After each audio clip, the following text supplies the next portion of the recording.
Stuart Cumberland was born in Wokingham in 1970, studied BA Honours Fine Art Painting at Bath from 1989 to 92, and MA Painting at the Royal College of Art 97 to 99, where he was awarded the RCA Saatchi Fellowship from 99 to 2000. He has maintained a studio-based practice as a painter since the early 90s and has exhibited consistently both nationally and internationally. Most recently, the paintings have focused on ways of making pictures process. Stuart's work is exhibited internationally, and he has been teaching art since graduating from the Royal College, and is currently a senior lecturer at the University of Westminster in London. So, as I said, the backbone of this will be your thesis that you completed with the University of Westminster, called Sensible Signs. As well as a meditation on painting is an overview of your oeuvre. At times, I'm going to be reading straight from the thesis because to reduce it seems futile and it's really well written. So here's my little paragraph. Stuart Cumberland makes authentic, fake paintings. A Stuart Cumberland canvas is an unreliable narrator between object, logic, and sense. Practice for Stuart is a battle to keep the medium and substance of paint reflexive and at odds with our world of passive or aesthetic reception. His canvases combine sense with the rationality of post-conceptual painting, hence Sensible Signs. So I thought we'd start with a quick round of quick questions. How many years does it take to become a great artist? Okay, well, great aside. I can't really get into great, but Malcolm Gladwell, Malcolm Gladwell said that it takes 10,000 hours to be good at anything, amongst other forms of luck, I guess, good timing. And 10,000 hours, I tell this to the first year students, 10,000 hours equates with a full-time job, a 6-year full-time job. So if you do a foundation, a degree and an MA in art, that's pretty much 6 years. And if you treat that like an office job, turn up at 10, leave at 6 and work Monday to Friday, you can have the weekend off if that's what you want to do. Then if you do a 6-year full-time job in education, then you can theoretically be a great artist. I'm not great's a problematic thing, but. Who would you have over for dinner, alive or dead, and why? So my first thing is that when I was younger, I would have wanted somebody, whatever, Picasso, this sort of thing. But now I sort of think, well, it'd probably be someone I have a lot of dinner with anyway. So it might be my girlfriend or one of my best friends. That's probably most likely. But then I thought, well, that's quite boring. So Velasquez would have to be, because there's just so many. Velasquez lived in the royal palace most of his adult life and spent some years in Italy, but there'd be so much to ask Velasquez that, yeah, definitely. Why did you live in a palace? Why did he was the royal painter, so he was just appointed by King Philip, and then that's where he stayed. I mean, he was one of the very closest people to the king, and he bought paintings on behalf of the king. So he created the collection at the palace. Apparently, he would do things like set out the king's bedroom before he'd go to sleep. He was a very trusted inside to the Spanish royal palace. And it was also, interestingly, a period when the palace was apparently very, very poor. So Velasquez wouldn't often get paid. And I think that they often even went lacking for food in the palace. Whatever that, I'm not quite sure what that means, but it's certainly interesting that you think of this opulence, but I get the impression it wasn't quite so. And I always think, actually, when you look around you, everybody today, practically everybody in England anyway, lives better than the King of Spain in 1600s. We can have really good eggs or whatever, very basic things, hot water. There's all these things that we live incredibly luxurious lives, most of us. You say that as you've got a siren going off behind you. Yeah, um, I don't live in the flashiest of areas. what area of London do you live in? Leighton. Oh, okay, I think I've been there before. You said that the Bean Eater by Annibale Carrisi, is that how you say, And a Bali Karachi. is your favourite painting? Why is that? Um, I doubt that it really is, but you have to choose one, right? And I like it because it's a painting from an era when most things are very the senses are very heightened, and this is a painting of a lowly person. So it's just a guy eating a bowl of beans, but it's really beautifully painted. It's quite a modest painting. You know, there's probably things that one could say are much better, but it is a stunning thing. It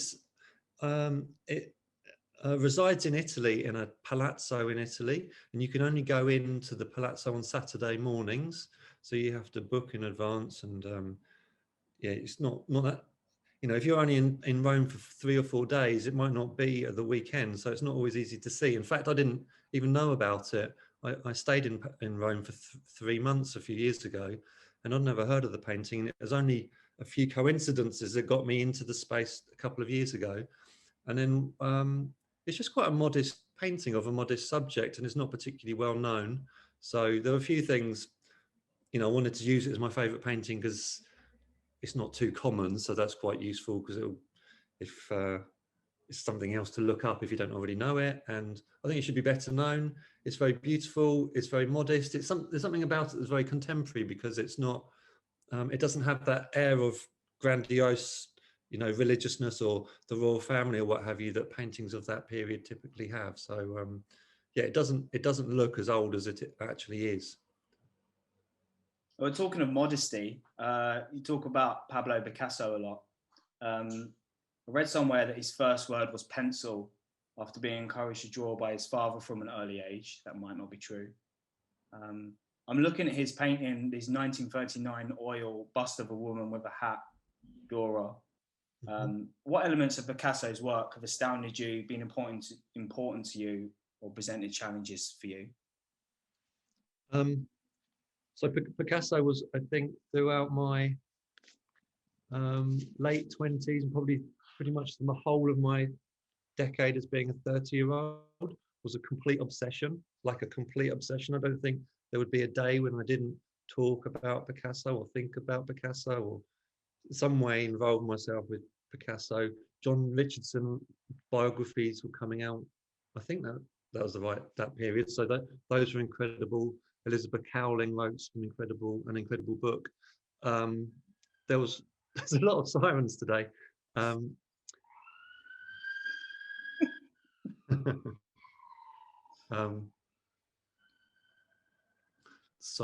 Picasso. I suppose the thing about Picasso is they still shock me, they still surprise me, and they're still funny. Most of them are funny.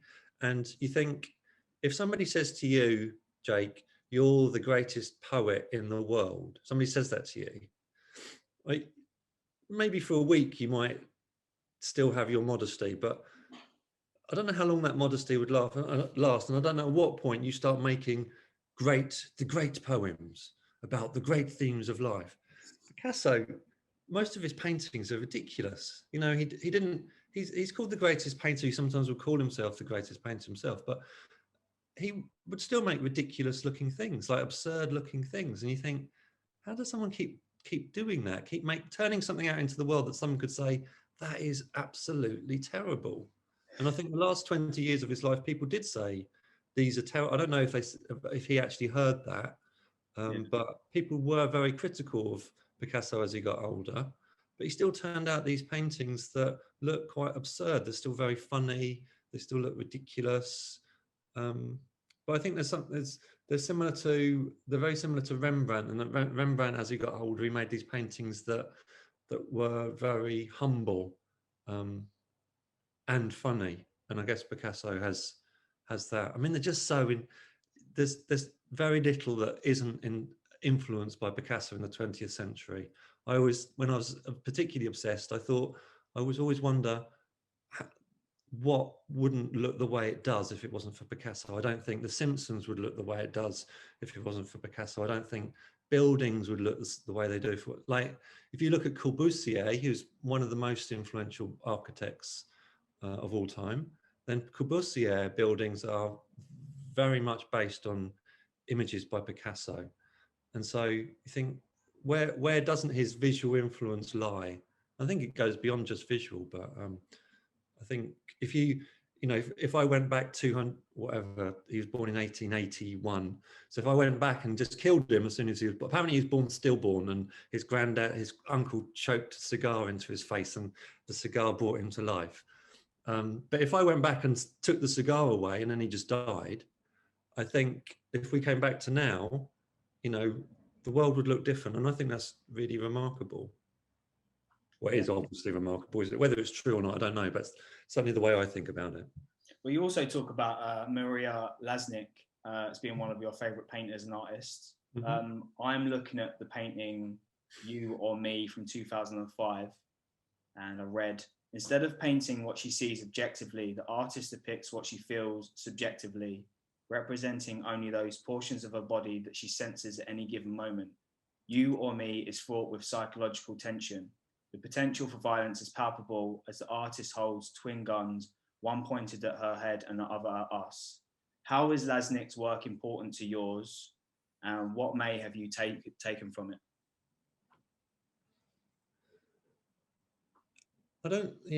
Lasnick is not necessarily an artist that I would have, I don't know what I would have taken from Lasnick. I've been looking at her work, I guess, for the last, 10 years or so. I can't say what I've taken visually. There is that psychological tension, though, isn't there? And that, I don't know if I'd say palpable sense of violence, but that feeling that anything could happen after this moment that's been captured on the canvas. I feel that running through your work. Yeah, that's true. That's a good observation. I think I like her because she's so difficult. I think because I've spent so long with Picasso, I've digested it, and I think I understand a lot of my interest in it. Whereas Lasnick, I don't think they're things that you want to have in your house and live with.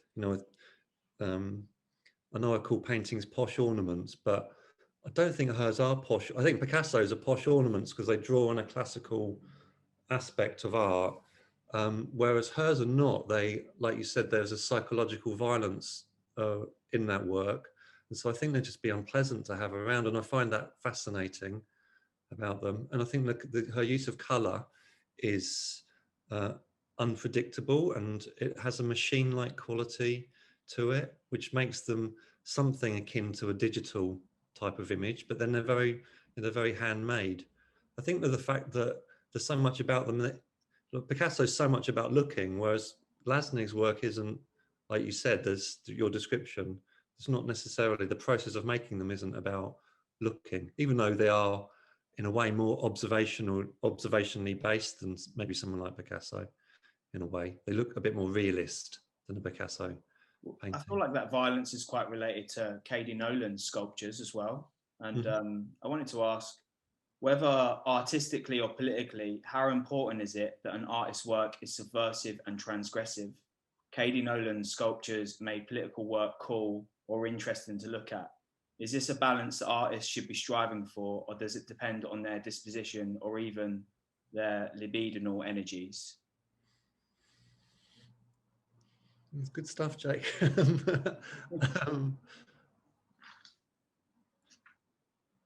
I think art isn't about just repeating things, and I think art is about transition and change, and I think art is provocative. If it's not doing these things, then it's passive, and there is a difference. I don't want to necessarily create a hierarchy, but there is a difference between someone making something in the art sphere and somebody making something in the decorative sphere. Then they serve different functions, and I do think that one of the functions of art is to provoke I do think it's a form of research. I do think it's a form of change. So all of those things are political, and I guess it's important not to. I'm going to get lost now. Well, I think that your ideas about like passive gazing as opposed to not passive gazing, which I guess you would call painting, right? I mean, your work seems to be as much about producing something worthy of looking at as much as it is about the process of having to do that. So it's not just about the end product or the end object for someone else to look at. You know, the process is as much for you as the artist. But let's talk about your early work now. It's kind of really interesting, this thesis, Sensible Signs, how you've articulated your practice really well. And we'll try and go through some of the main points of that here. But if we agree that artwork now must be conceptual or have this degree of self-reflexivity, how important is it that visual artists are able to write their ideas in essay-based formats to defend and promote their work as you have?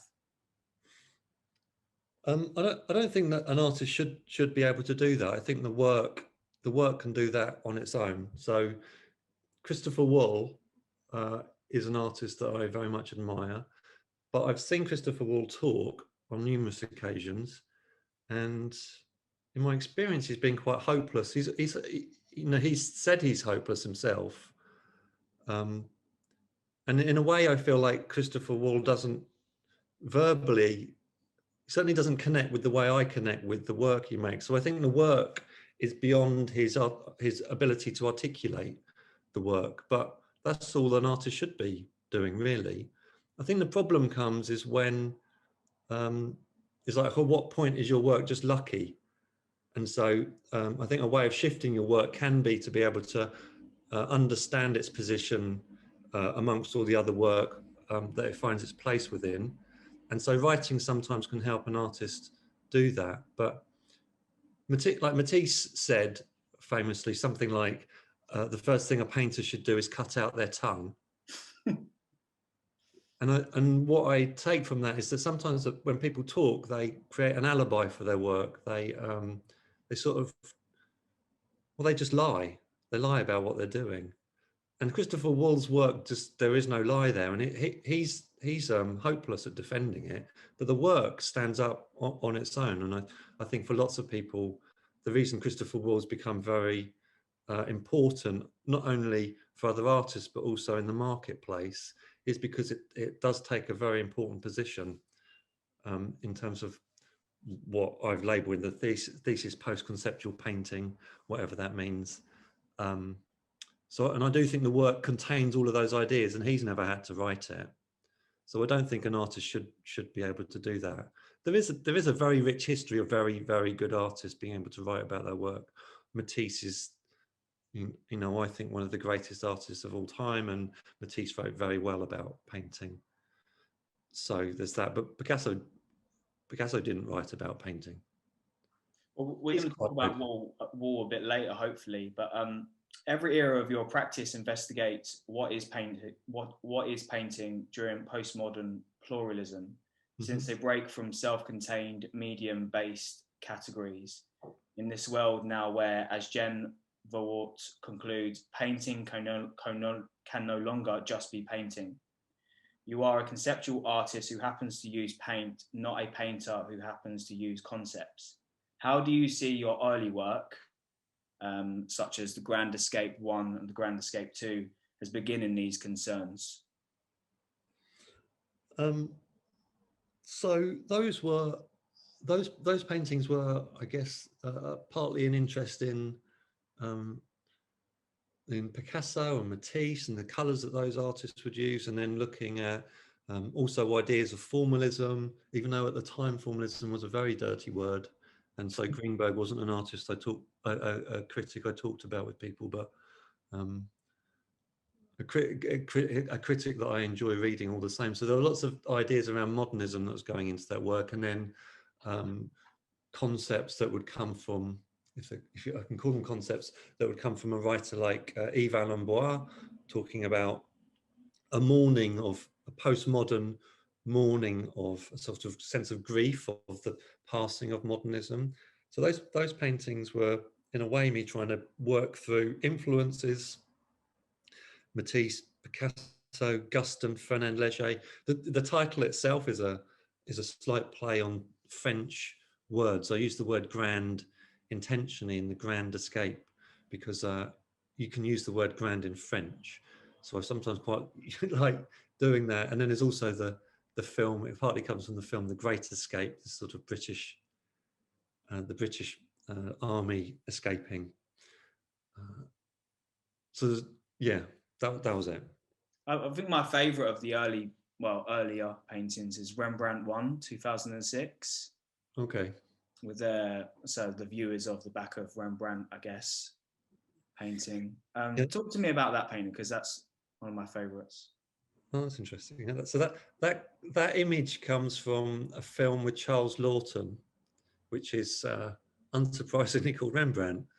And there's a scene where his wife dies, and I haven't seen it for a long time, so I might get this wrong, but I'm pretty sure his wife dies, and Saskia, and Charles Laughton turns around and faces his painting, and he has a pipe and he's just puffing away on his pipe. And I remember I made a lot of drawings off what I had it on DVD, and I was just watching it, and I just paused it and drew lots of drawings, and then that made its way into that painting. I don't know what I mean. Rembrandt's one of those artists I just spent a lot of time with. There's a self-portrait in the National Gallery that I spent a lot of time in front of, and it's a funny fun. I don't really like getting older. The things that change on your body is not something I particularly like. But one of the things is amazing. You can't really prepare yourself for it. Is when you've been looking at something in the National Gallery for, how long would it be, Jay? Like 25 years I've been looking at the same painting in the gallery, is that there comes a point where I walk in that room now, and it's like when you go to a party and you see a friend you haven't seen for whatever, a month, or in this case, our COVID case, 3 years, 2 years, and you think, oh look, it's so and so, and you immediately go over, and there's you get some sort of emotional pleasure from the encounter, or just even seeing them across the room. You think, oh great, I feel better that they're here. And I've been looking at that painting so long that now when I walk into the National Gallery, it's like, I hadn't thought I hadn't remembered it's there. It's just over there, and like, all right, hi. And that's nice. And it's well, part of your biography talked about how you create paintings to have companions in the world. Yeah, that sounds pathetic, doesn't it? Well, I prefer the other parts of the biography, but I like your statement for the 2010 John Moore's Painting Prize. I'll just read it after this. So, developing a less subjective working practice was tied in with entering Lacanian psychoanalysis from as early as 2006. A 2009 review of your work reads, Cumberland paints in series with the intent to humorously communicate specific themes, for the most part relating to Sigmund Freud's idea of sublimation, the channeling of lower sexual urges into higher aims such as art and science. From the beginning, you meld the highbrow of conceptualism with the lowbrow of splodges, splashes, spills, shoe prints, and animalistic textures. Is there a political reading here? Are you testifying to the importance of the libidinal and therefore desire, and the importance of the quotidian? But before you answer that, I'm going to read you the 2010 John Moore's Painting Prize statement, your artist statement. Wielding a wide brush of roller loaded with dripping paint, the artist does not consider himself to be so different to the suburban so-called sexual deviants who install a wet room for sex and pissing in the second bedroom of the house. These paintings reflect a studio, a site like a wet room, but less domestic and more market orientated, where the commonly repressed desires to slosh about and make a mess are processed and mediated. Can you speak to how psychoanalysis has affected your work? uh, I think when I come to write things about my work, then I guess a bit like this thing I said about Matisse, is that you sort of think, are you telling the truth when you talk about it? And so I don't know whether, and you said, and I do want to ask you this thing, that I like it, but I'm not quite sure what it means when you call me an unreliable narrator. And in a way that, you know, me saying a painting's a bit like having a wet room in the house for pissing and sex, and I think there is something to that, but there's also a part of me that's just intentionally being provocative there, because I think, you know, how do you get someone's attention? So there are a few press releases I've written, and pleased to have that people have noticed my press releases and been provoked by them, and I think some very obscure website said that mine was press release of the month at some point for another similar sort of provocation. So I think that was obviously a provocation. The thing about the wet room. What painting did you enter into the prize? What painting was that in relation to, that statement? Can you remember? It was all the paintings of that period were all given sort of codes, like if it was yellow, it would be L. I think it was a yellow one, so it would be. I'll take out the vowels, so it was YLLW for yellow, and then there'd be a number for the size of the height. So I think it was yellow 240, and then there'd be some more code. So it was something to do with marketing and giving something a code and it being dehumanized in some way. Well, these are things I want to get to now with your four circles paintings. Well, I haven't answered your question, Jake. It's a short answer. Sorry. About psychoanalysis. Go. Is that the function of psychoanalysis is, if it's possible, is to make the unconscious conscious, to make you aware of your unconscious. So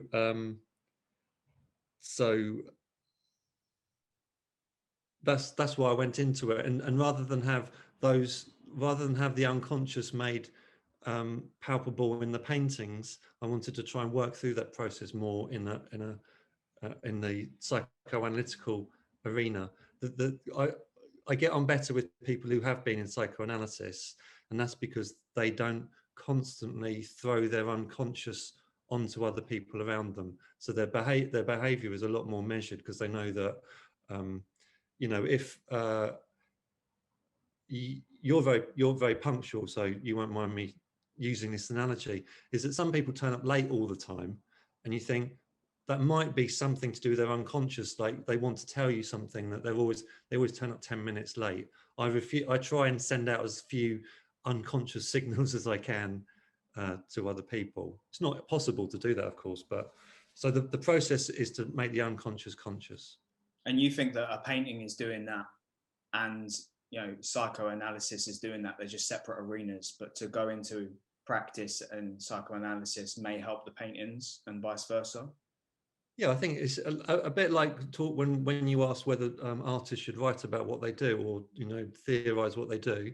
I think it just helps to have an understanding of, you know, if I keep painting sausages, which I have done in a way, then do I know why I'm doing that, or is it just sort of some sort of desperate plea for help, an unconscious plea for help or something? All right, I want to contextualize some of the larger questions of sensible signs, and then start talking about four circle paintings, which was exhibited in 2011 at the Approach Gallery. You answer Peter Osborne's questions: how to paint, why to paint, what to paint, after photography. Mm-hmm. It's like the Andy Warhol expression, why paint a picture when you can take one, right? You write, why to paint can be answered, therefore, by insisting on painting's aesthetic potential, that being material color manipulated with the intention to be looked at, seen, and to sustain visual attention, which, in contradistinction to the non-place, which is passive and non-partial, and not partial, sorry. Boys use the term painting as model to insinuate that painting, like language, can be used as a structure for thinking, and that painting therefore can be considered as thought made visible. I love that, thought made visible. However, Arthur C. Danto explains that whatever art is, it is no longer something primarily to be looked at, hence post-conceptual. You are creating works in which a viewer can glimpse meaning, or through aesthetics, experience meaning.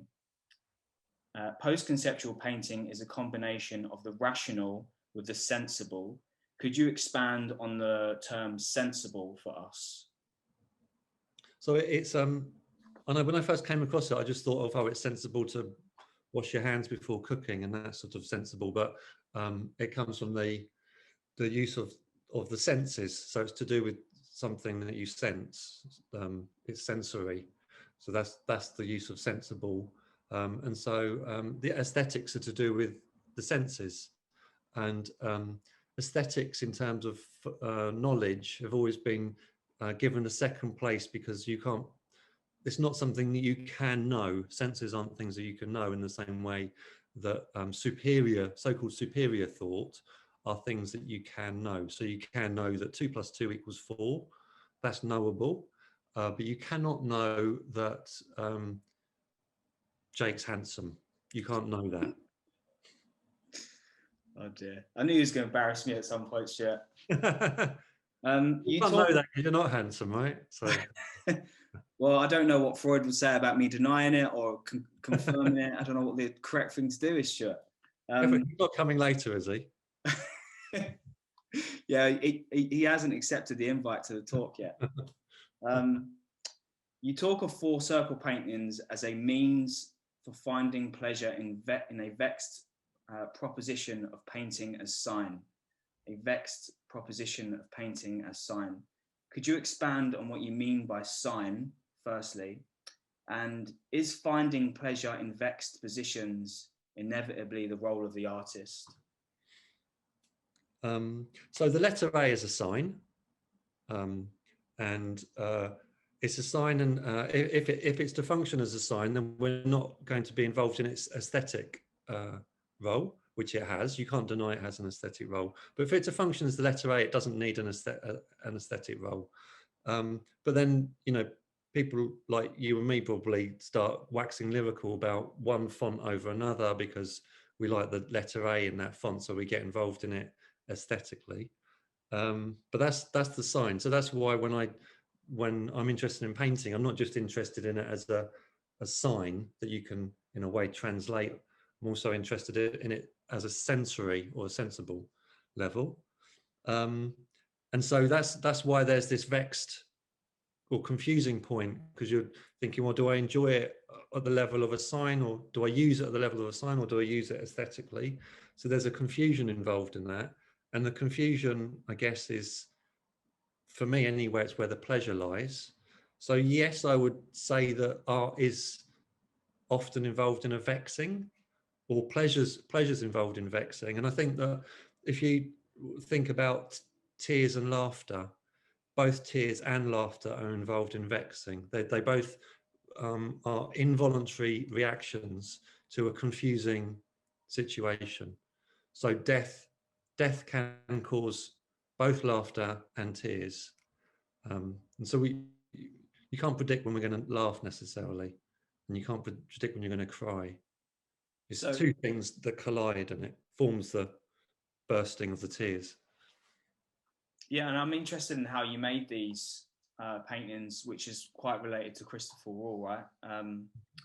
In your thesis, you write, mechanical techniques and processes that avoid the human touch have proved to be the principal methods for the artist making paintings after conceptual art, including an avoidance of hand brushes and with the use of stencils. I would guess that the foam roller is closer to a Duchampian ready-made and therefore shirks the connotations of the expressive brush, which, as you say, artists like Wall and you don't use anymore, and you prefer stencils. You're aware of the implicit irony. If painters intentionally distance their work from the humanist call, they cannot but maintain the subject's significance. If it is a balancing of these contradictions and even the value of aesthetic as a stumbling block that my own interests lie, the value of aesthetics as a stumbling block. I wanted to ask if, are your paintings the house which fell through Buster Keaton? Okay, so this is related to slapstick. Yeah, it's again, you know, it's a very observant, Observant. observant, observant. It's very observant of you. This very sensitive of you to notice this. I don't know. It's not something I've really thought about directly. So yes, there's definitely something to do with the slapstick there that I probably take from a lot of time spent with Beckett plays and other plays of the tragicomic existentialist post-war mid-20th century. Ionesco, Beckett, to draw a bit on Buster Keaton and Laurel and Hardy and Harold Lloyd. So yes, and Jörg Heiser wrote an essay about slapstick that I like very much. And I like it. It was one of the first essays I came across that explained 20th century art not through a lens of historical lens of postmodern and modern, but he gave it through a lens of slapstick. So I was very impressed with that, because I'm so trapped within postmodern lens. I can't really escape it, and I'm always trying to escape it, but I can't really. It's when I was formed, so it's difficult for me to do that. And in that, he talks about what's fun. You know, he says what is funny, and it's the inelastic. So there's the sense that when you watch someone, if you're sitting in a cafe and you see someone walk past, the walk is very repetitive, it's very mechanical. But when they kick a paving stone and then fall over, then that's when the inelastic it breaks, and that's what's funny. That's slapstick. A kind of mechanical malfunction is funny. Well, I think that's tied into your idea of, you know, the picture being captured and the painter as picture maker trapping the image, or the artist trapping the muse, right? Mm-hmm. While we're on jokes, let's just focus on that, because I think that's important to your work, and then we'll come back to wall and color. But jokes are reliant, this is what you write, jokes are reliant on the humanist sense, experience, and the same reflex action as aesthetics. In your thesis, you offer a good explanation for the dark humor reliant on the unsaid or the unsayable to be found in every era or mini-series of your work. In relation to psychoanalysis, again, you talk of the joke as a felt and sensuous experience, almost like a mini work of art in itself. The lines between rationalism and aesthetics remind me of the tropes of rationality as masculine and aesthetic experience or the muse as feminine to be found in the poetry of Maeve McGuckian and elsewhere. As a painter, you describe painting as an act of sensing, of aesthetics, and reading as a visual rational act of interpreting. You articulate this quite well when you say, well, we won't read all that, but you talk about Freud talking about jokes, and because of the effect is sensed, right? Mm-hmm. The joke is an inseparable binding of form, language, and repressed content that, received all at once, provides a libidinal jolt, or as Seth Price puts it, little tugs at the part of you in charge of eating and fucking and shitting. To get a joke is not to rationally understand it, but rather to allow for it to be sensed. Your paintings are funny without trying to be funny, fun without trying to impress. I wondered if this was just part of your personality, or we're just feeling Freud coming through in your work. I suppose these aren't really things that I've got access to knowing. Have I got access to knowing the things you're talking about? Aspects of my personality? As in, if someone else had the same concept of humor in their work, it still might not be as funny, right?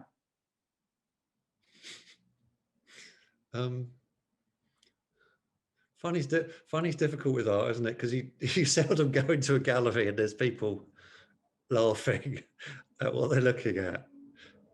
I don't think I've ever I did have a show once, and when I was in my 20s, and I was invigilating for the show, and this couple, um, man and a woman, were laughing at one of my sculptures. They were pointing to it and laughing, and it was supposed to be funny.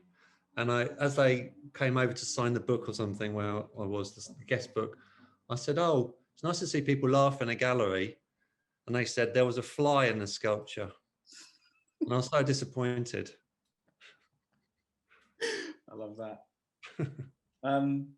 Well, so the basics of four circle paintings, they are done in primary colours, and there's a black and white four circle painting which heavily references Christopher Wall. So Wall makes paintings with the anti-aesthetic of data, black and white, high contrast, to be experienced like data or as close to data as possible. The rush to a similar kind of aesthetic has been labelled zombie formalism. You write, turning to pictures, which we'll come to in your next series, allows the artist to escape endgame painting, trapped within a circular pursuit of the definitive blank painting, is a later Stuart Cumberland picture in individual work or series, post-zombie formalism, having learned from the lessons of post-conceptual painting. There's a bit of that. I mean, when I was making the paintings, the four circle paintings, they coincided with other artists that were later labelled zombie formalists, and it was at that point I thought, oh, it's become this manner of working is becoming a cliche, so it's not a good place to exist. So I had to back out of that. It's quite it's sort of, that way of working is quite a miserable way of working. So I just had to work out how to enjoy it some more. I mean, the term zombie formalism is a pejorative anyway, so I don't really want to stick with it. And also have learned subsequently, which wasn't particularly pleasant, that this idea of the picture, using this term, the picture, happened in the 80s, I think. So there was I knew there was a pictures generation, but I didn't really know that the theorizing around it was very similar to the theorizing I've been using in terms of using the idea of pictures as a way of structuring rather than painting as a way of structuring. So, so Douglas Crimp, for example, writes about pictures, and there is quite a lot of work around them, some sort of re-looking at pictures and their place in ideology and their place in contemporary media, and yeah. So I don't want to make too many claims around this picture thing, but I do find it a useful release anyway. Well, I see you as a post-conceptual painter with a subcategory of Picturemaker, right? Mm-hmm. You talk about your use of colours as almost to separate yourself from the aesthetic of Christopher Wall. Mm-hmm. But in particular of the four circles paintings, you write, the variety of colours I use from one canvas to the next offer the viewer, on the one hand, a diversity of little conceptual significance, and on the other hand, a series-based colour range that provides a ground for subjective and taste-based preferences. The colour range does then signify a place for aesthetics, reflected most simply by, for example, a market preference for red paintings over green ones. The colours in this series opt for information and not emotion, as opposed to a moody Rothko and mixed artisanal burgundy, for example. Are you seeking to swallow the market before the paintings are swallowed by the market? Is there a political reason here, or are you simply trying to earn enough money to make the next painting? I quite like that bit. I quite like that bit of writing. It's so mundane, and it really fits with the. I mean, it's very logical, that bit of writing. I do like it. It's good. I mean, Neil Taroni is a painter I like a lot. Neil Taroni is a very incredibly repetitive artist, and he always says that there's nothing wrong with having a trade, and so in a way, the way he works is a form of trade. And so I do.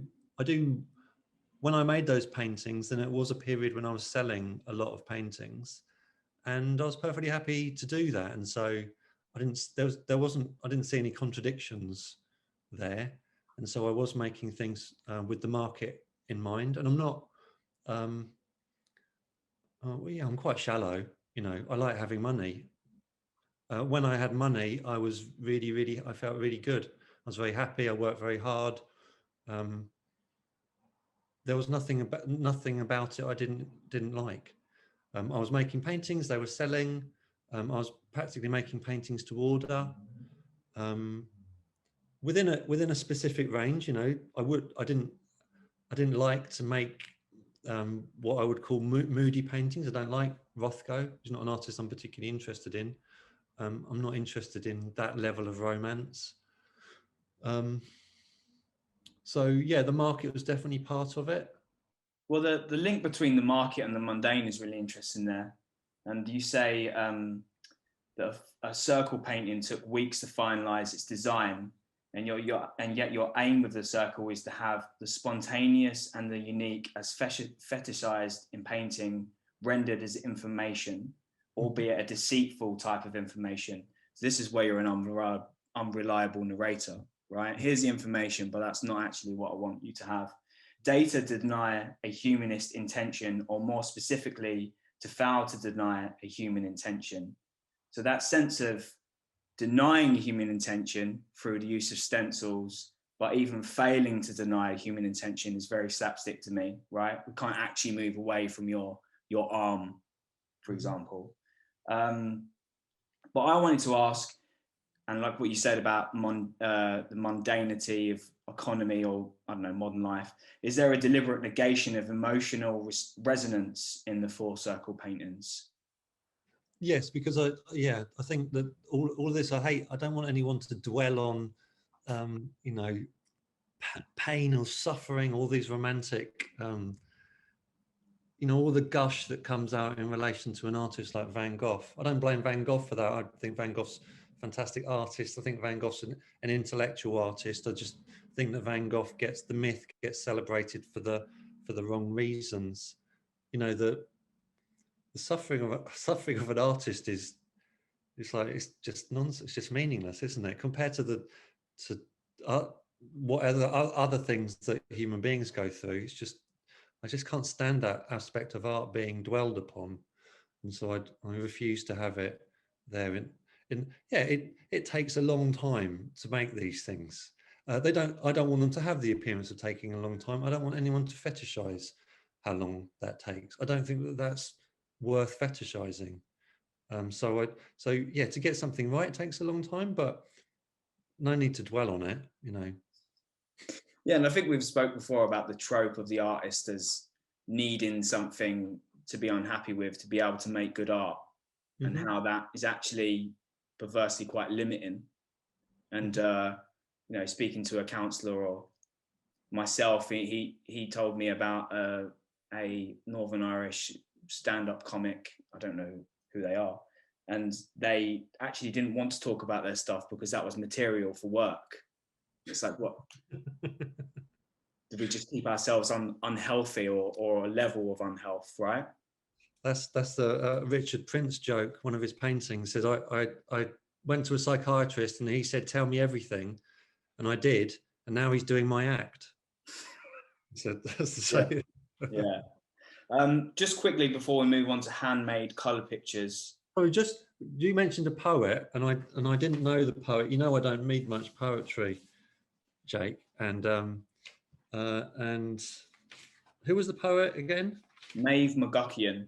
Yeah. So I read a poem earlier today called "The Sofa," and which I like very much. I don't know if you read this. It was the first one that came up online, and that's by McGuckian. Yeah. Okay. Well, this is really interesting because I think that what McGuckian is doing is very post-conceptual and has a lot of has a big relationship to visual art. And yeah, we'll get onto that, but I think that's really related to your idea of the subjectively constructed narrative that we'll talk about later in Handmade Color Pictures, because I think that's what she's doing in her poems. Here's an image, here's another image, you tell me how it works together. here's the data, I'm going to give it to you. You tell me your experience of the meaning, right? But quickly, I'm interested in the naming of each circle painting. Steve Jobs, Andy Irons. Is this a way of actually reaffirming their identities, ironically? Are these names of the recently deceased? How does this type of naming of paintings affect paintings for you or for the viewer? Are you trying to highlight the gulf between rationalism, language, and the aesthetics sense involved in the naming of objects? There's a lot there. The paint that I had an idea ages ago to that I was in. Again, I was in the National Gallery and I was looking at pictures of obviously every picture you look at in the National Gallery that's figurative is of a dead person. So I thought, oh right, I'm always looking at dead people.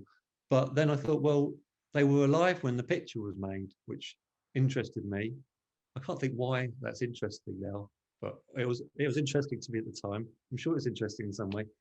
So then I had the idea that I would make paintings because I like obituaries based on obituaries. But I wouldn't finish a painting and then pick up the paper and go, oh, who's died today, and just name it. The person had to be alive while the painting was made, and then die subsequently. So not immediately. And they also had to be somebody that had some significant, my life would be in some maybe tiny way or a big way different if they hadn't existed. So so one of those paintings is called Leslie Nielsen, and Leslie Nielsen probably died a month after the paint. I think it was the yellow painting. It's called Leslie Nielsen. Leslie Nielsen. I don't know if you know Leslie Nielsen, but the airplane guy. Yeah. Yeah, amazing. Yeah.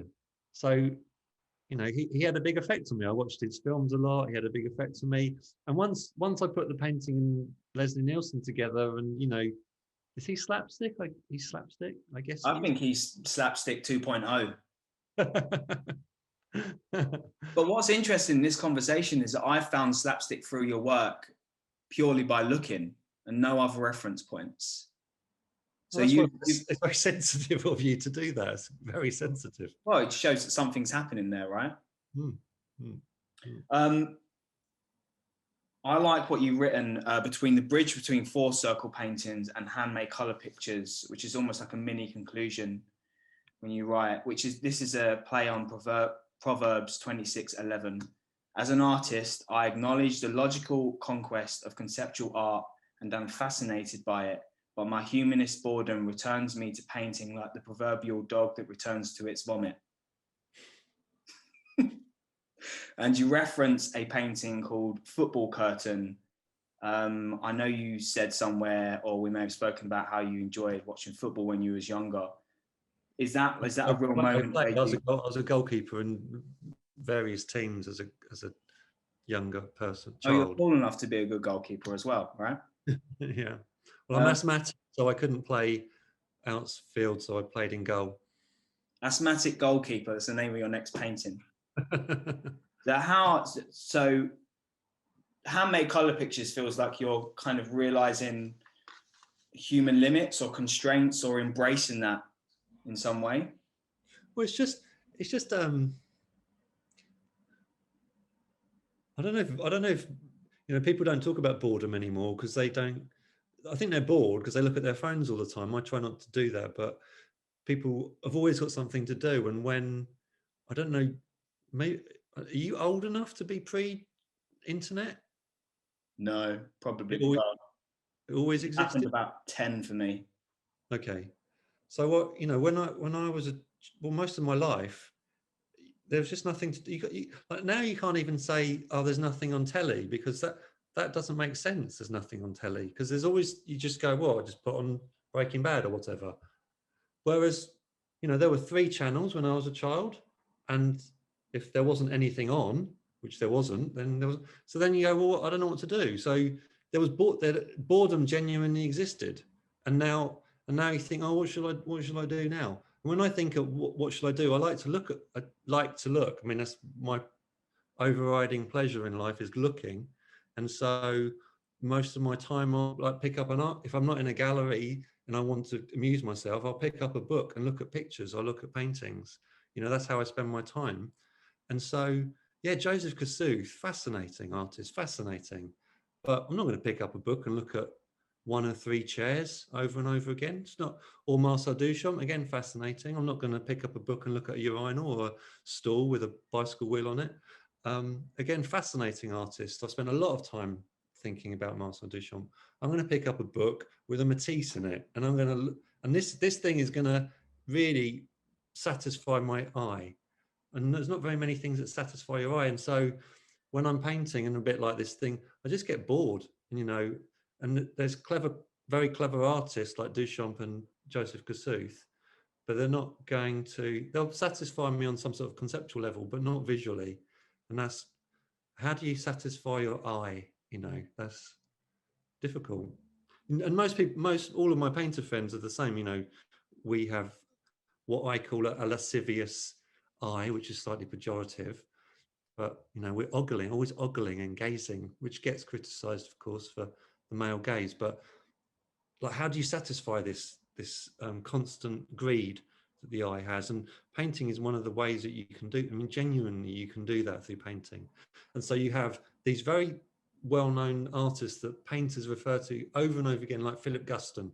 Like, if you want to satisfy your eye, then you look at a Philip Guston.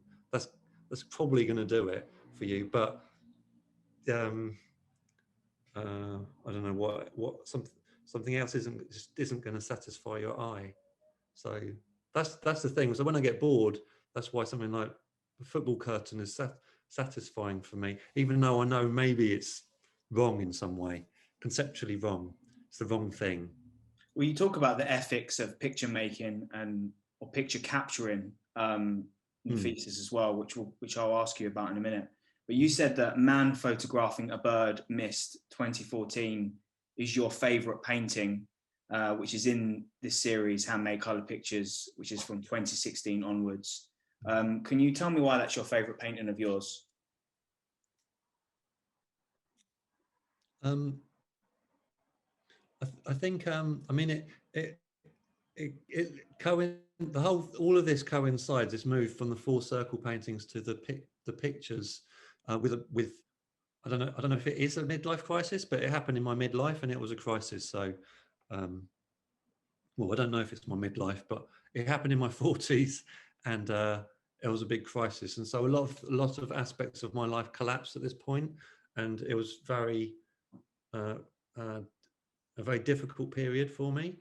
And only after I made that painting of a man photographing a bird, you know, it was a period when I was looking around, really not knowing who I was, what to do, you know, nothing. My sense of self was lost. And there's a short essay it's by Jeff Wall, and it's about Stefan Balkenhol. And he says that what he likes about the Stefan Balkenhol sculptures is they look like people that have been unwell and they're returning back to life. It's like they've been bandaged up and they're coming back out, and they're very sensitive, and they're coming back to life. And I think that image, a friend of mine actually said, oh, it reminds me of a Stefan Balkenhol. And I looked and I thought, that is definitely me, that character, some version of me or somebody in my psychological state, very sensitive, very uncertain of how to live. And so I do see this person, you know, thinking, oh, I'm at kind of stage zero now. How do I add to my life? How do I move forward from here? So there's that character. And I was thinking, you know, just on a basic level, maybe I'll take up photography. So there was just that. And then I was thinking, what's the difference between a photographer and a painter?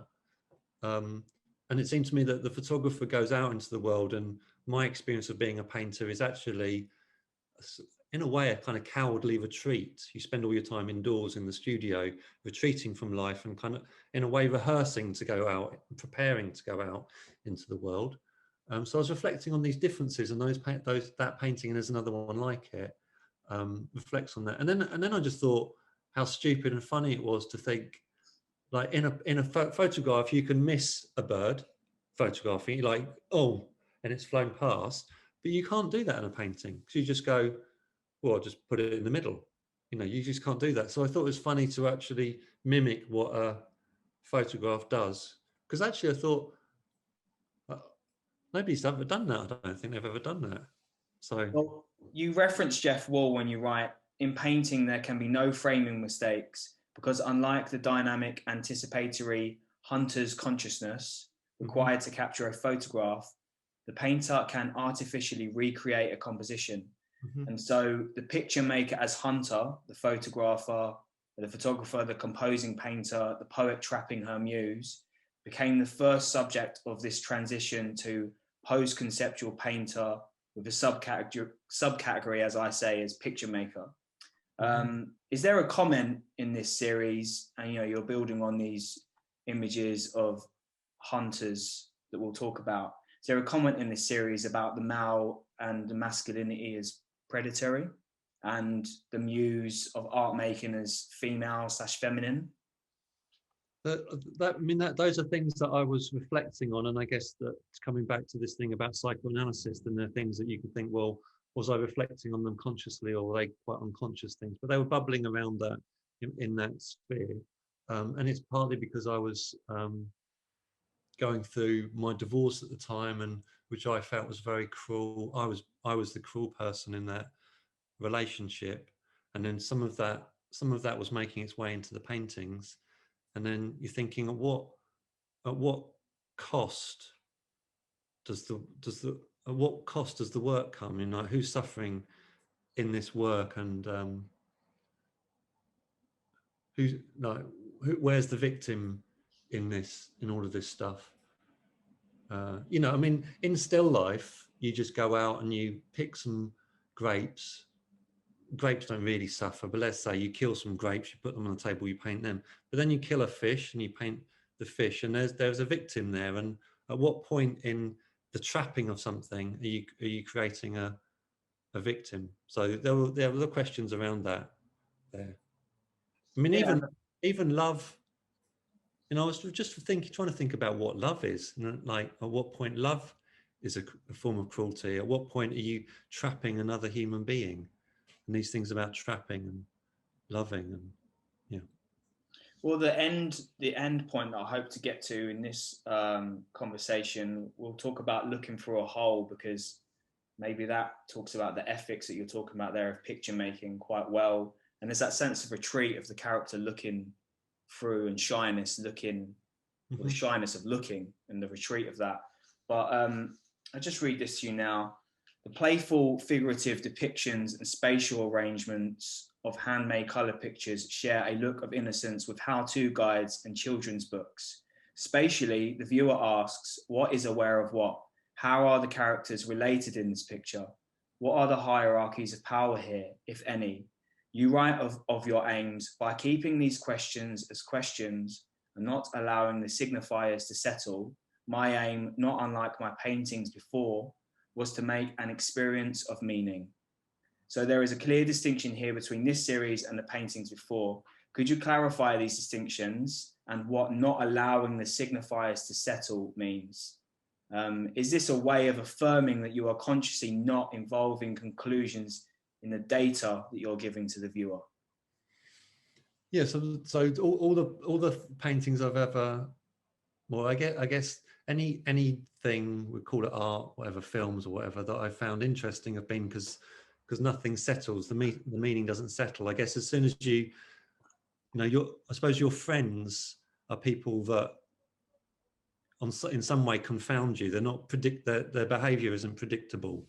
And so the people that probably aren't, that you might like, but aren't very close friends, Jake, I'd imagine, are just people you go, oh, she's like this and he's like this, and you just know them, and it's like, it's just not interesting to you. So the friendship doesn't have much energy to it. And I think artworks are the same for me. They're things that continue to, the signifiers continue to shift within them. They don't fix.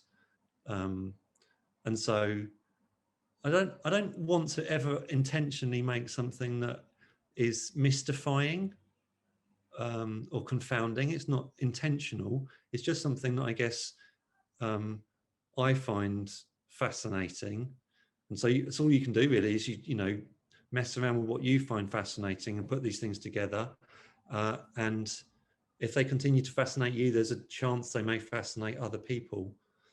So Yeah, I wouldn't want them to ever, well, they just become boring again once they're fixed. And of course, that's why artists like Titian, for example, the Titian paintings continue to be interesting now and even relevant now, certainly to me, and I think to a lot of other people, obviously, is because that you can't fix their meanings in the work.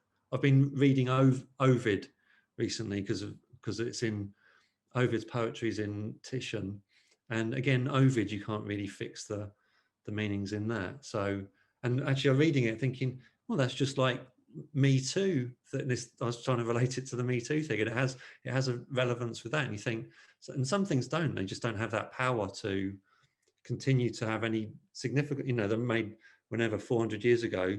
You look at it, it's like it's got no significance any longer.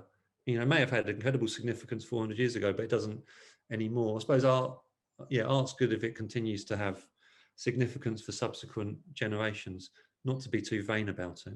Well, someone explained it to me as in a work of art, whether that be an object or an image on the screen, is like a circle that is closed by the viewer, right? So a successful work of art will leave the appropriate amount of room within that circle to be filled by the viewer. But I do think there's something more you're doing more consciously in these pictures towards that thinking, as in, is there more room in this circle for the viewer than there was before? Because you say that you're not deliberately trying to write, you said you're not deliberately not trying to make mysterious objects, but I feel like here you're giving so much more to the viewer. I find these ones a lot more exciting in that sense, and that's where we was going to talk about Maeve McGuckian actually. Well, the four circle paintings were in a way paintings for insiders, you know, in industry conversations. So it's all about painting and knowing theory, not because that's where I exist. That's where I exist, and that was my interest, is knowing about painting. And so it's very insider information. And I had no concern to. I don't think I have any responsibility to make an image or a painting that should be available to everyone. I've got no responsibility to do that. I can make a painting for the only 7 people in the world that have got an interest in this thing. So that's fine. That's what I did. And then I decided that I wanted to make something that used a more common vernacular. So abstract painting is a specialty, I know that. Whereas once you involve dogs and human faces and leaves and guns and what have you, then there is a broader vocabulary that people can share. You don't necessarily, there's lots of insider information in there for those people and that conversation, and I think that heightens the senses to have that knowledge. It's not useless, but there's also just stuff that you find in adverts and films and more everyday vocabulary. Yeah, and you're interested in the idea of the fragment, aren't you? And I feel like in your earlier work, there's the fragments of limbs, which maybe has a Freud reading, as we talked about. But now the fragment here seems to be one image in a series of images that doesn't have necessarily a beginning point or an end point, which is fascinating in itself, because in handmade colored pictures, we're in the middle of an adventure and we don't know where we've started or where we'll end. And these images are somehow related, but maybe they're not, and maybe that's okay. And every component, every fragment of the picture is somehow related. But I love the autonomy given to the viewer in that. Just going to read this from your thesis as well. Art is the living bridge or mediator, as you write, between the rational and the aesthetic, between the argument and the experience. Osborne argues that the image cannot be reduced so simply to a sign. It is precisely the mediating quality of the image, neither aesthetic nor logic, that is significant for art. The image, therefore, is a go-between for the aesthetic and the semiotic. This relates well to Kosef, as you mentioned, definition of art. Art is a definition of art, and only work that presents a new proposition of art is art. What is felt or sensed, visually or otherwise, is not made better by being rationally explained, which kind of defeats the object of our conversation. But to quote Jacques Rancière, as you do, the aesthetic regime of art is one where the thinking of art is identical to an idea of thought itself. I love that. The aesthetic regime of art is one where the thinking of art is identical to an idea of thought itself. Is art at its best when the lines between logic and sense are most combined, indistinguishable, or blurred? Yeah, so I think that's to do with the vexed proposition. So for me, but I don't think you can prescribe it, because no, you can't prescribe it. But yeah, I like being vexed. So like a poem is the best explanation of the poem, and a painting is the best explanation of the painting. Definitely, yeah. Yeah, and my whole way of working, I don't think everyone works that way, but my whole way of working is that I react to, you know, because I haven't painted for so long now, my whole existence really for years has just been to go look at work in books and in galleries and travel a lot to see things. And then my paintings would react to what other people are making. So it's a conversation with other, mostly painters. And the best way to do that is through for me, through painting, yeah. Through substance. Yeah. You say. I love your painting, Looking Through a Hole, 2015. And I think what you write on it is marvelous and sums up so much of the good thinking in your thesis. I think what fascinates me most is this idea, and you put it so well, I've never seen anyone write it like this, but the subjectively constructed narrative, you know, and that's what I think a McGuckian poem is doing, and the poem that you read.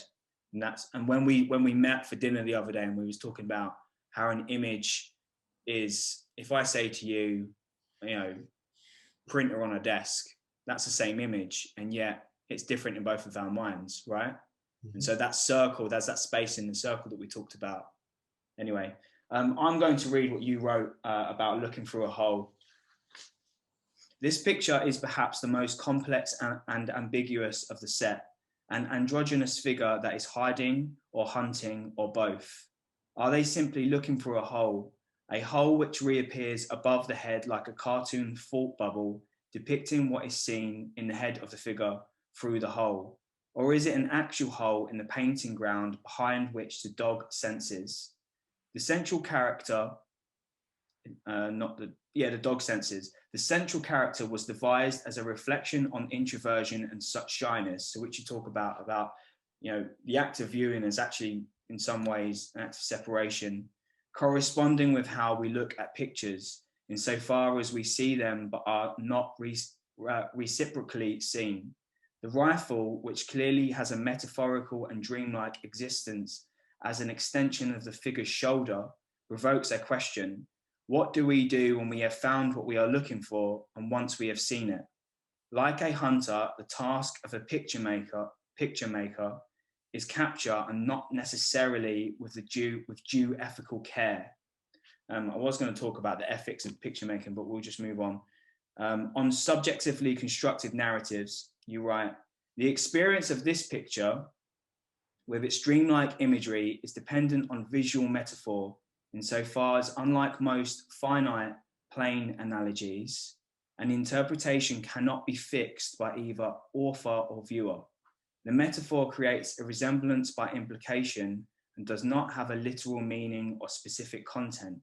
As such, the compilation of elements that form the picture may or may not, dependent upon a lack in either the viewer or the work, be experienced like the joke form, by effect and not logic.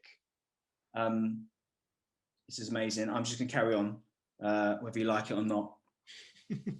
The single vantage point of the actor in the painting is, therefore, referencing Duchamp's Utantons, I can't say that, you have to say it for me in a bit, metaphorical for your denial of painting's objecthood and subsequent emphasis on pictorial possibilities. The emphasis here is not on meaning, but on the experience of meaning. You quote Jasper Johns, I think seeing a picture is one thing and interpreting it is another. Isn't postmodernism always about interpretation anyway? I think it's important also to highlight that the subjectively constructed narratives you are creating in this series are emotive. Their aims and tactics employed do not negate emotion for me. I mean, you might disagree with that. The emotion of the hunter versus hunted and the consequences for an ordinary man and his dog, a missing cat shot through with a shotgun. We talked about the sense of violence as well. There is no beginning or fixed end point for this series. Each painting acts as a fragment, a subjectively constructed narrative for the viewer in their creation of an open-ended, subjectively constructive adventure. What runs throughout your canvases is the dreamlike work of the joke or metaphor, which cannot be reduced to a specific meaning without a remainder. I love that. The dreamlike work of the joke or metaphor, which cannot be reduced to a specific meaning without a remainder. Could you talk more about all of this in general, and especially your employment of the subjectively constructed narratives? There's a lot of information, but I love what you're doing there. I'm quite lost there. So just tell me about how you come up with the term subjectively constructed narratives. Is that actually? It's funny because I was rereading in preparation for today. I was rereading my thesis, and I was thinking, I've got no memory of writing any of this, a lot of it. Thinking, did I nick that out of a book and just not put quote marks around it? Well, that bit wasn't referenced, but I think that idea, I think subjectively constructed narratives really talks about that circle that we're talking about, and that your painting looking through a hole is doing all of these things all at once with really gaudy, maybe gaudy, dreamlike colours. I mean, those are. I always think of those colours as Matisse used a transparent palette, and so I mean these colours here on this pencil were quite Matissean, gaudy, as you say. But for Matisse, he would use transparent colours so you could see the brushstrokes within them. So I use, fortunately, transparent colours are also cheaper to buy than opaque or more solid colours, which is good as well. So there are those colours. That painting, it was a nice painting to make because it did take, in the process of it did take a while, and it was on the wall next to another painting, and then I ended up thinking, oh, what happens if I put those two things together, which is how the dog's nose ended up being in the circle there. I mean, it came together quite nicely, and it just looks very simple. But it was actually, I think, something that took, some of my paintings take about 25 minutes to make, and that one I think actually took about 2 or 3 months really to come together. Not that you would notice that, and not that I'd want you to notice that, but what took its time to formulate was the various elements being put together in one painting, because the dog existed in another one and the figure existed in another one, and then I suppose the subjective thing is that, like you said earlier, is that these components can only be put together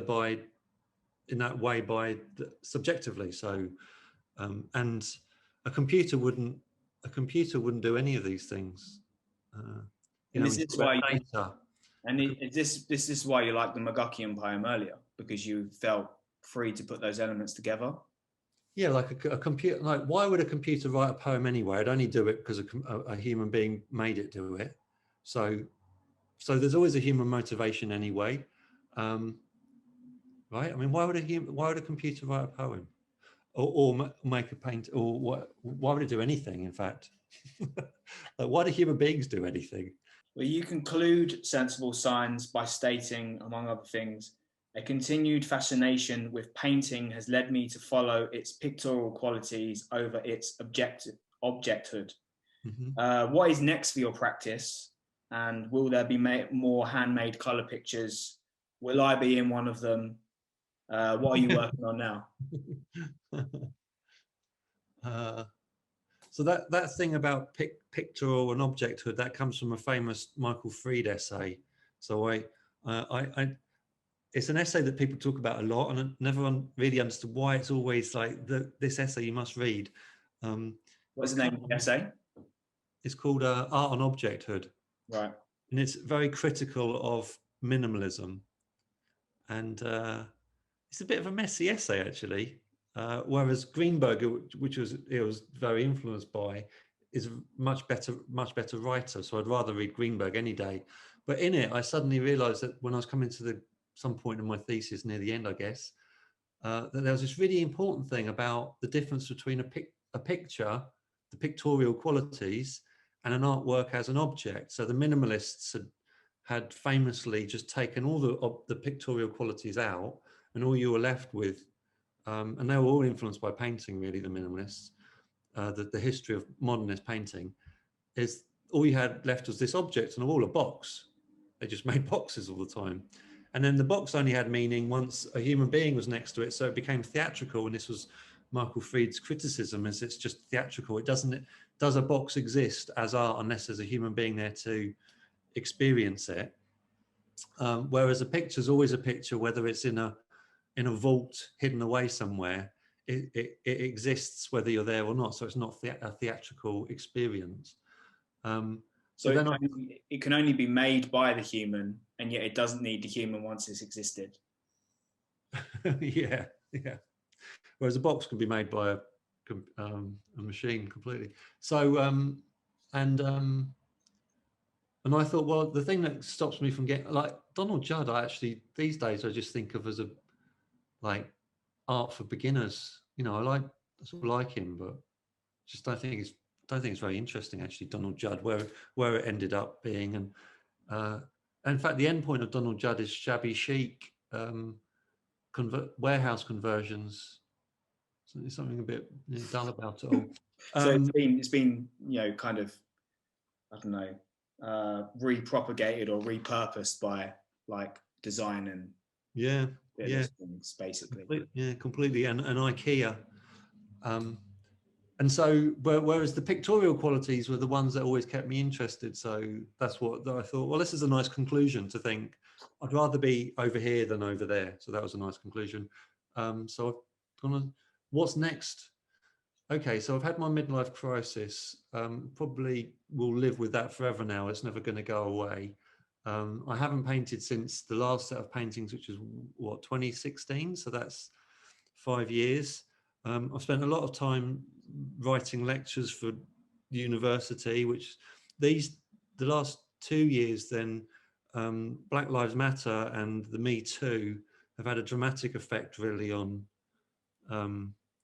content and reflecting on, I'm not from a privileged background, and well, not that I thought I was, and suddenly I had to reflect on what my privileges actually are, which has been a big shock to me to have to think, I'm actually very privileged. It's not something you want to do, you sort of want to dwell on my, what's held me back rather than all the good fortune I've had. So I've had to think about that, and that's been, shocking and upsetting. So I've spent quite a lot of time researching that.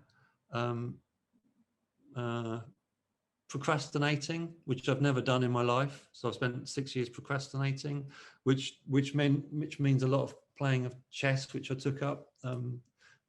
You're a Duchamp. Yeah, unfortunately, Duchamp. Even that seems unoriginal because Duchamp. You're such a cliche. Yeah, exactly. But chess is really good fun. I really like chess a lot, and it's very, very difficult, and very beautiful, and very satisfying, and very engaging.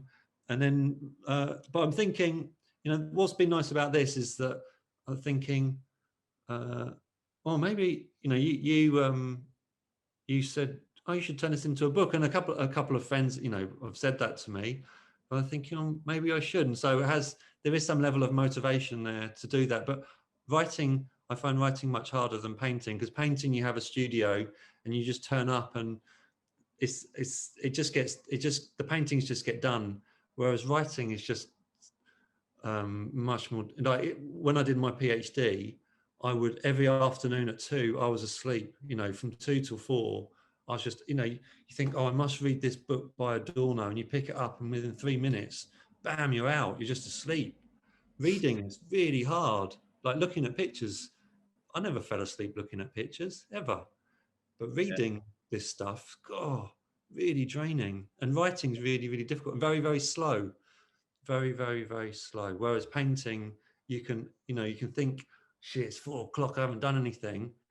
By 6 o'clock, you can have a finished painting. Whereas writing, it's not like that at all. So I do find it very difficult. But part of me thinks, well, maybe that's the place where I'm at now. But whether I have that habit, I actually doubt it. But yeah, writing does seem appealing to me.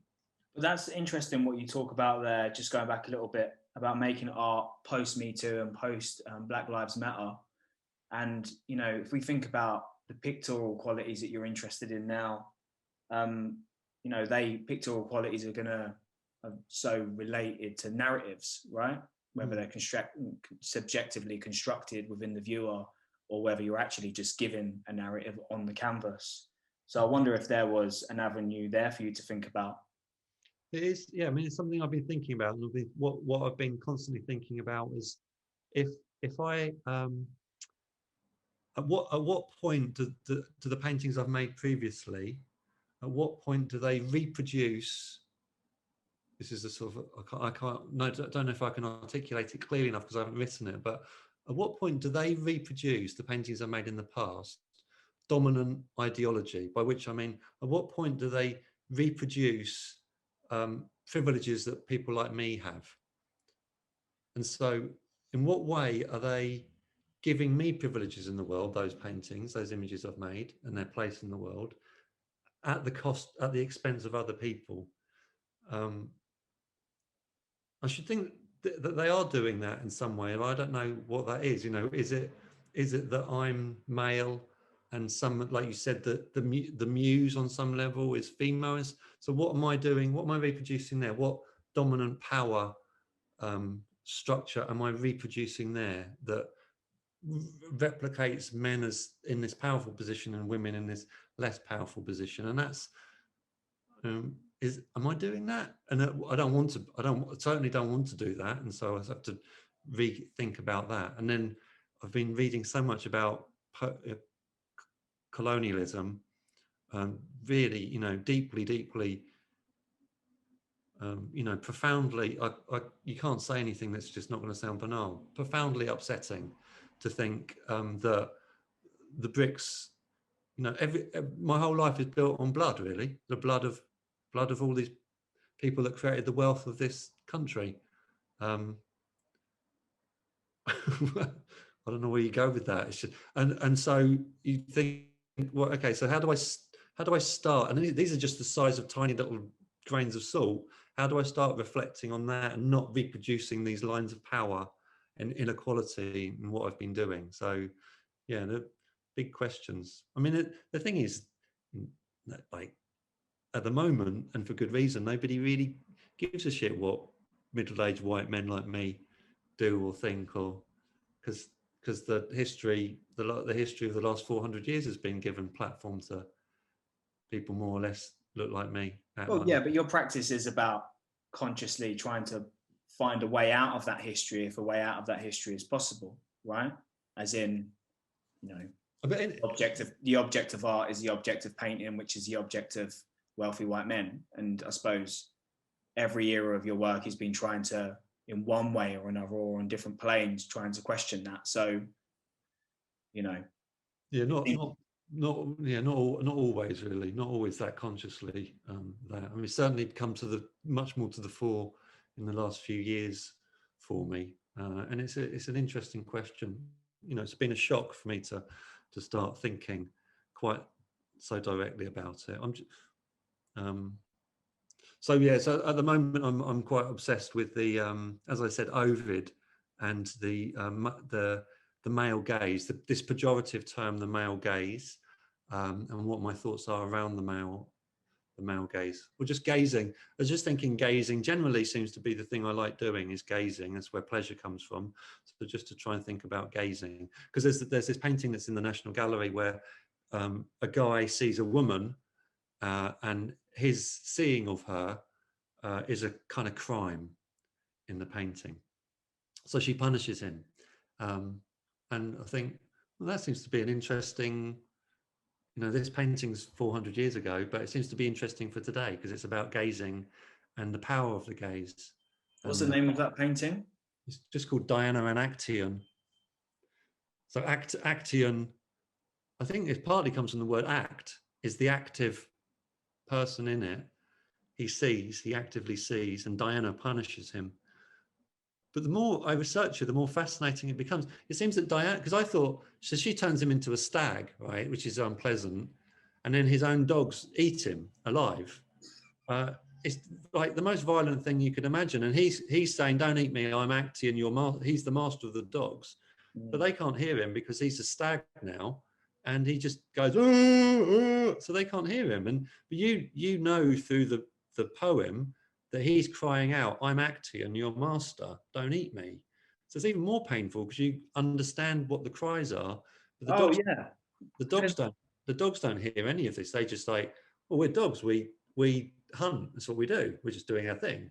And then they kill him. It goes on for quite a long time. And then you think, I don't know. He only stumbled across Diana. He didn't mean to find her. It was an accident, right?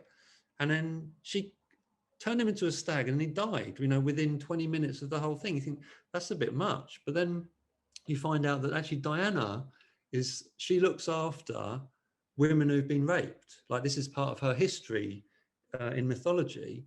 So this is a sanctuary, a safe sanctuary. And he stumbled into the safe sanctuary. And there's also a black slave woman in the group. And this is a sanctuary for escaped slaves as well. And he stumbled into this sanctuary and you're thinking, well, that's not cool really, to just, go wandering around like a clumsy man, just stumbling into these places that should be safe. There should be safe places. So you begin to think, well, there's a lot, there's a lot there anyway. Well, that reminds me of, Freud talking about repetition compulsion, and he talks about the poem Jerusalem Delivered. And there's a couple who the lover is killed and the soul of the male lover goes into a tree. And then in the moaning of the tree and the calling out of the tree, the tree is cut down, but the other lover doesn't realize that the soul of the lover is in the tree. So I know that sounds like either the same thing or similar. Yeah, and Freud is very influenced by all the myths, and there's this thing that I've always been interested in, is the Freudian slip, which comes out through the joke. It's like the truth hidden in the joke. What's the truth in the joke? And the Freudian slip, like when you make an accident, like when I turn up today late for this interview, unbelievable, and I say, "Oh, sorry, Jake, I was late because of, and I give you my excuse. Did I turn up late? Did I forget today's interview for some reason, some unconscious reason? Like what truth is there in this so-called slip, this accident?" And so when Actaeon finds Diana, it's an accident, it's chance, but it's a Freudian slip. So what was the subconscious intention there from Actaeon? If you can read these things into the myth, which is why it continues to have. I mean, the painting actually continues to have significance because it was recently bought by the National Gallery for quite a lot of money. So, people go, "What? Paint on canvas is worth?" Well, it's not actually. Paint on canvas is not worth whatever millions of, but the history of it and the story of it seems to still ignite interest. So, all qualities, right? Yeah. I think so. Go on. What was you going to say? No, I agree with you when you bring up Freud. I didn't know you were reading Freud. Well, I only read him about repetition compulsion there because his reading of men coming back from the First World War, and that's actually where the readings of repetition compulsion come from, and therefore like the early ideas of trauma come from that, which I thought was amazing. To read addiction. That our lineage of thinking of addiction comes from men coming back from the First World War. I thought was really interesting. But anyway, I think that's probably most of the things I wanted to ask